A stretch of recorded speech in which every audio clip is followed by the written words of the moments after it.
12 তারিখে ভোট, তুমি ঠিক করছো কাকে দিবে? ভেবেছি তো, কিন্তু বুঝতে পারছি না। এখন তো দুইটা বড় দল আছে, আবার 17 দলের একটা জোটও আছে। দেখো, আমি চাই এমন দল আসুক, কাজের সুযোগ বাড়াবে, রাস্তাঘাট নিরাপত্তা ঠিক রাখবে, বাইরে কাজ করতে গেলে যেন ভয় না থাকে, ছেলে মেয়ে সবাই যেন সমানভাবে চলতে পারে।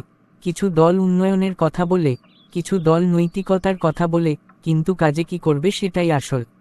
আমার চিন্তাটা একটু আলাদা। আমি চাই মেয়েরা পড়াশোনা করতে পারবে, কাজ করতে পারবে, বাইরে যেতে নিরাপদ থাকবে, নিজের সিদ্ধান্ত নিজে নিতে পারবে। যে দলই আসুক, যদি মেয়েদের সুযোগ কমে যায় তাহলে তো সমস্যা। কেউ কেউ বলে, কিছু দল এলে ছেলেদের শৃঙ্খলা বাড়বে। আবার কেউ কেউ ভয় পায় মেয়েদের স্বাধীনতা কমে যাবে। আসলে ভয় বা গুজব না দেখে, কে কি বলছে, কি করবে, সেটা বোঝাই জরুরি। ভোটটা তো শুধু ছেলে বা মেয়ের জন্য না, এটা আমাদের ভবিষ্যতের জন্য। হ্যাঁ, আবেগে না, ভয়েও না, বুঝে ভেবে ভোট দিতে হবে। ভোট আমার অধিকার, সিদ্ধান্ত আমার। দল নয়, দেখো কাজ। ভয় নয়, করো বিচার। ভোট দাও বিবেক দিয়ে।